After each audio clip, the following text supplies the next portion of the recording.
નમસ્કાર વિદ્યાર્થી મિત્રો, આજે આપણે એક્ટિવ વોઇસમાંથી પેસિવ વોઇસમાં રૂપાંતર કરવા માટે બાકીના જે ટૉપિક છે એના વિશે ભણીશું. અગાઉ આપણે વિવિધ કાળનું પેસિવ કેવી રીતે કરવું એના વિશે ભણ્યા.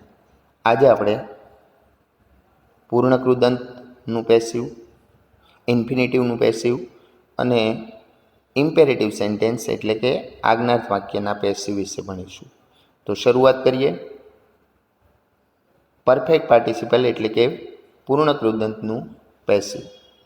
આ પૂર્ણકૃદંતના પેસિવ વિશે ભણતા પહેલાં આપણે પૂર્ણકૃદંતનો ઉપયોગ જોઈ લઈએ. તો ભૂતકાળમાં જ્યારે કોઈ ક્રિયા બને કે તરત જ બીજી ક્રિયા બને ત્યારે પૂર્ણકૃદંતનો ઉપયોગ થાય. ભૂતકાળમાં જ્યારે કોઈ ક્રિયા બને કે તરત જ બીજી ક્રિયા બને ત્યારે પૂર્ણકૃદંતનો ઉપયોગ થાય. એટલે કે બે ક્રિયા વચ્ચે સમયગાળો રહેતો નથી.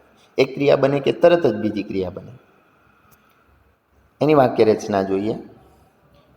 તો વાક્યની શરૂઆતમાં હેવિંગ, પછી પીપીનું રૂપ એટલે પાસ્ટ પાર્ટિસિપલનું, ભૂતકૃદંતનું રૂપ એને V3નું રૂપ પણ કહી શકાય, કર્મ, અન્ય શબ્દો.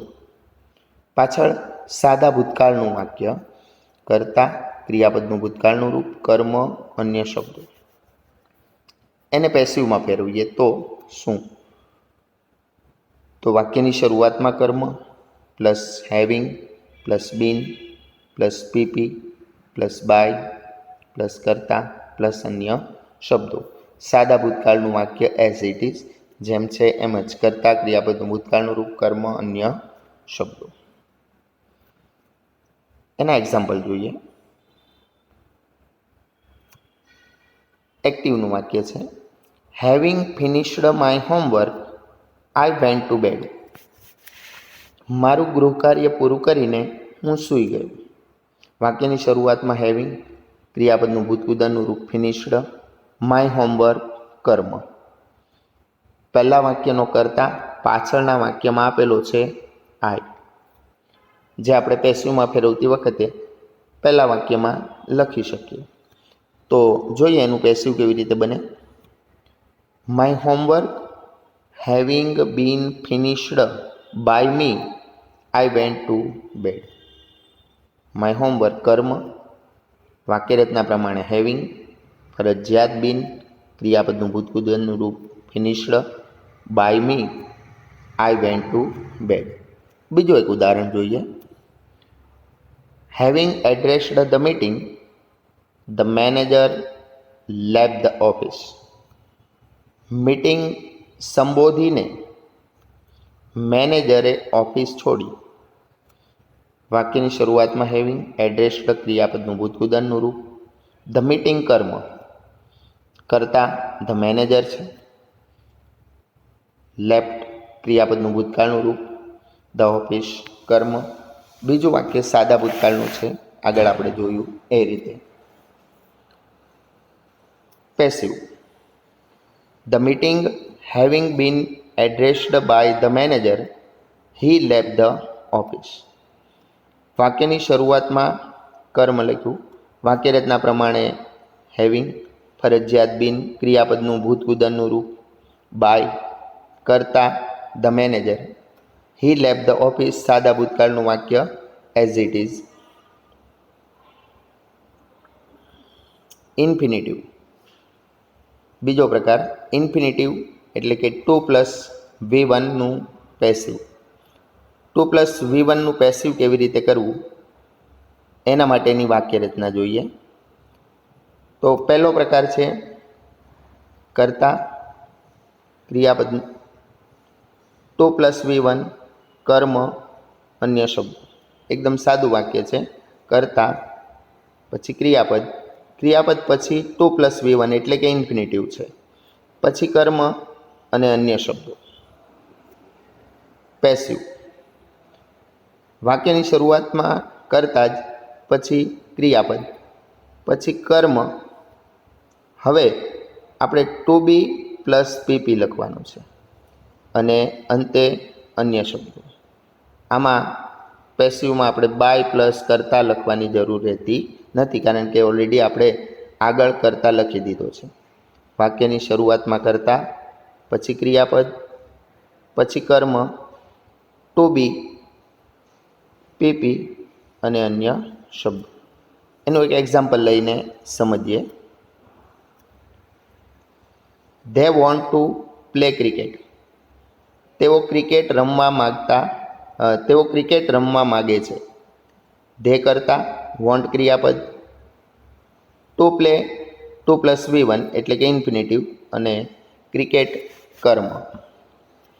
પેસિવમાં ફેરવીએ એને તો વાક્યની શરૂઆતમાં કર્તા ધે, ક્રિયાપદ વોન્ટ, કર્મ તરીકે ક્રિકેટ આગળ લીધું, વાક્યરચના પ્રમાણે ટુ બી અને ટુ પ્લે એટલે કે ક્રિયાપદનું ભૂતકૃદનનું રૂપ played. They want cricket to be played.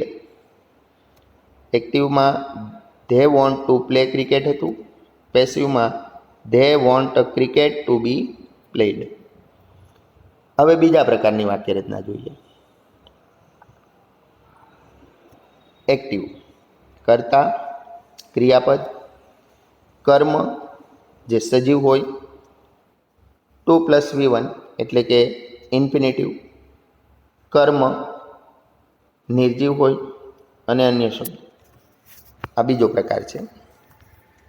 અહીંયા પહેલા પ્રકારમાં અને આ પ્રકારમાં ડિફરન્સ શું છે?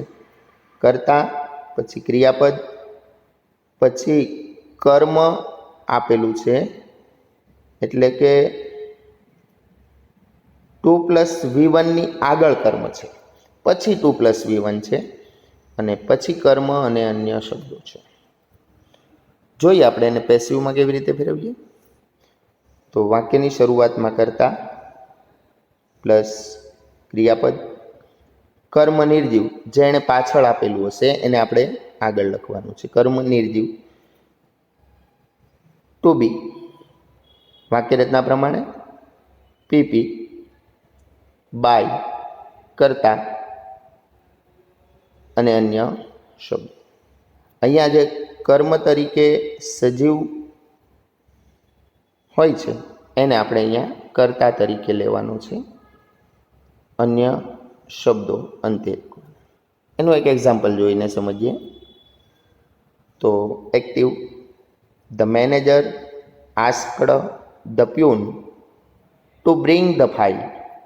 ધ મેનેજર કર્તા, આસ્કડ ક્રિયાપદ, ધ પ્યુન કર્મ જે સજીવ છે, to bring 2+V1, the file કર્મ, અન્ય શબ્દો નથી. પેસિવ, ધ મેનેજર કરતા વાક્યની શરૂઆતમાં, આસ્કડ ક્રિયાપદ, ધ ફાઇલ કર્મ જે પાછળ નિર્જીવ કર્મ હતું એ લીધું, પછી વાક્યરચના પ્રમાણે two be plus PP, two બી, પછી બ્રોટ, બાય કરતા જે સજીવ કર્મ તરીકે એક્ટિવમાં હતો, ક્રિયાપદ પછી by the peon. The manager asked the file to be brought by the peon. ત્રીજો પ્રકાર, વાક્યની શરૂઆત એક્ટિવમાં વાક્યની શરૂઆત કરતા પછી હેઝ કે હેવ, પછી 2+V1, કર્મ અને અન્ય શબ્દ. આ ત્રીજો પ્રકાર છે. પહેલા પ્રકારમાં આપણે જોયું તો કર્તા ક્રિયાપદ પછી ઇન્ફિનિટિવ હતું. બીજા પ્રકારમાં જોયું તો કર્તા ક્રિયાપદ કર્મ પછી ઇન્ફિનિટિવ હતું. ત્રીજો પ્રકાર, અહીંયા કર્તા પછી હેઝ કે હેવ નું યોગ્ય રૂપ, પછી ઇન્ફિનિટિવ, પછી કર્મ અને અન્ય શબ્દ. પેસિવ, વાક્યની શરૂઆતમાં કર્મ, પછી કર્મને અનુરૂપ હેઝ કે have plus to be plus PP by કરતા અન્ય શબ્દ. એનું એક્ઝામ્પલ જોઈએ. We have to show everything in our house. અમારે અમારા ઘરમાં દરેક વસ્તુ બતાવવી પડે છે. વી કરતા વીની સાથે have, to show 2 + V1 everything કર્મ ઇન અવર હાઉસ અન્ય શબ્દ એને પેસિવમાં ફેરવી દો. The everything has to be showed in our house by us. Everything has to be showed in our house by us. અહીંયા એવરીથિંગ જે છે એ વાક્યની શરૂઆતમાં છે કર્મ તરીકે, પછી એને અનુરૂપ સહાયકારક ક્રિયાપદ હેઝ ટુ બી શોડ વાક્યરચના પ્રમાણે, ટુ બી પછી ક્રિયાપદનું ભૂતપૂર્વનું રૂપ, ઇન અવર હાઉસ અન્ય શબ્દો અને બાય અસ. ચોથો પ્રકાર વાક્ય રચના. એક્ટિવ કર્તા, ટુ બી, 2 + V1 કર્મ અન્ય શબ્દ. વાક્યની શરૂઆતમાં કર્મ પછી તરત જ ટુ બી નું રૂપ, પછી ટુ બીના રૂપ પછી ઇન્ફિનિટિવનું રૂપ એટલે 2 + V1 નું રૂપ પ્લસ કર્મ પ્લસ અન્ય શબ્દો. આ ચોથો અને છેલ્લો પ્રકાર છે ઇન્ફિનિટિવનો. પહેલા પ્રકારમાં આપણે જોયું કર્તા ક્રિયાપદ પછી ઇન્ફિનિટિવ, બીજા પ્રકારમાં કર્તા ક્રિયાપદ કર્મ પછી ઇન્ફિનિટિવ, ત્રીજા પ્રકારમાં જોયું કર્તા પ્લસ હેઝ કે હેવ પછી ઇન્ફિનિટિવ, અહીંયા કર્તા પ્લસ ટુ બીનું રૂપ પ્લસ ઇન્ફિનિટિવ પ્લસ કર્મ પ્લસ અન્ય શબ્દ. એને પેસિવ જોઈએ તો વાક્યની શરૂઆતમાં કર્મ પ્લસ ટુ બીનું રૂપ plus to be plus PP by કરતા અન્ય શબ્દો. એક્ઝામ્પલ જોઈએ એનું. He is to buy vegetables from the market. He કરતા ઇઝ ટુ બીનું રૂપ, ટુ બાય 2 + V1 વેજીટેબલ્સ કર્મ ફ્રોમ ધી માર્કેટ અન્ય શબ્દો. Passive vegetables are to be bought by him from the market. અહીંયા વેજીટેબલ્સ કર્મ, વેજીટેબલ્સ પ્રમાણે to બીનું રૂપ આર, વાક્ય રચના પ્રમાણે ટુ બી ક્રિયાપદનું ભૂતપૂર્વનું રૂપ bought by him from the market. Imperative sentence એટલે કે આજ્ઞાર્થનું પેસિવ. આજ્ઞાર્થ વાક્યના પેસિવ કરતાં પહેલાં આપણે આજ્ઞાર્થ વાક્યનો થોડો પરિચય મેળવી લઈએ, એની ઓળખ મેળવી લઈએ. તો વાક્યની શરૂઆત ક્રિયાપદના મૂળ રૂપથી થાય છે. આજ્ઞાર્થ વાક્યની ઓળખ વાક્યની શરૂઆત ક્રિયાપદના મૂળ રૂપથી થાય છે. વિનંતીનો ભાવ દર્શાવવા પ્લીઝ કે કાઇન્ડલી જેવા શબ્દો વાક્યની શરૂઆતમાં આવી શકે. આમ તો વાક્યની શરૂઆત ક્રિયાપદના મૂળ રૂપથી થાય, પરંતુ વિનંતીનો ભાવ દર્શાવવાનો હોય તો પ્લીઝ કે કાઇન્ડલી જેવા શબ્દો તમને ક્યાં જોવા મળે? વાક્યની શરૂઆતમાં. ત્રીજી ઓળખ નકાર વાક્યની શરૂઆત ડોન્ટથી થાય. જો વાક્ય નકાર હોય તો એની શરૂઆત ડોન્ટથી થાય. કર્તા હંમેશા યુ હોય છે, પરંતુ તેને લખવામાં આવતો નથી. આજ્ઞાર્થ વાક્યનો કર્તા હંમેશા યુ હોય છે, પરંતુ એને લખવામાં આવતો નથી. એનું એક્ઝામ્પલ જોઈએ. Open your grammar book. તમારી ગ્રામર બુક ખોલો. આજ્ઞાર્થ વાક્ય છે. વાક્યની શરૂઆતમાં ક્રિયાપદનું મૂળ રૂપ છે. બીજું વાક્ય please give me your pen. મહેરબાની કરીને તમારી પેન મને આપો. અહીંયા વિનંતીનો ભાવ દર્શાવવાનો છે એટલે વાક્યની શરૂઆતમાં પ્લીઝ છે. ત્રીજું વાક્ય don't go near the cage. પાંજરા નજીક જશો નહીં. નકાર વાક્ય છે જેની શરૂઆત ડોન્ટથી થઈ છે. હવે જોઈએ પેસિવ વોઇસમાં ફેરવતી વખતે. આજ્ઞાર્થ વાક્યને પેસિવમાં ફેરવવું હોય તો શું કરવું જોઈએ એ જોઈએ. તો વાક્યની શરૂઆત યુ આરથી કરો. વાક્યની શરૂઆત શાનાથી કરો? યુ આરથી કરો. બીજું, વાક્યના ભાવ પ્રમાણે ક્રિયાપદનું ભૂતકૃદંતનું રૂપ લખો. જેમ કે વિનંતી હોય તો રિક્વેસ્ટેડ, હુકમ હોય તો ઓર્ડર્ડ, સલાહ હોય તો એડવાઇઝડ, સૂચન હોય તો સજેસ્ટેડ, સૂચના હોય તો ઇન્સ્ટ્રક્ટેડ, ચેતવણી હોય તો વોર્ન્ડ. ક્રિયાપદ પછી હકાર હોય તો ટુ અને નકાર હોય તો ડોન્ટ કાઢી નોટ ટુ લખો. ક્રિયાપદનું ભૂતકૃદંતનું રૂપ લખ્યા પછી વાક્ય જો હકાર હોય તો ટુ લખો અને નકાર હોય તો ડોન્ટ કાઢી નોટ ટુ લખો. આગળ, મૂળ વાક્યને ક્રિયાપદના મૂળ રૂપથી જોડી દો. મૂળ વાક્યને ક્રિયાપદના મૂળ રૂપથી જોડી દો. પ્લીઝ કે કાઇન્ડલી જેવા શબ્દો હોય તો તેને કાઢી નાખો. વિનંતીનો ભાવ દર્શાવવા માટે પ્લીઝ કે કાઇન્ડલી જેવા શબ્દો જો આપેલા હોય તો એને કાઢી નાખો. હવે એના એક્ઝામ્પલ જોઈએ.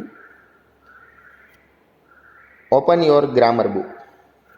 આપણે આગળ જે એક્ઝામ્પલ જોયા હતા એ જ example. Open your grammar book. એનું પેસિવ કરવા માટે you are ordered to open your grammar book.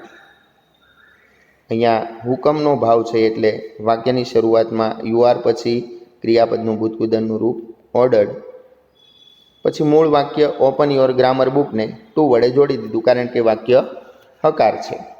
You are ordered to open your grammar book. બીજું વાક્ય, please give me your pen.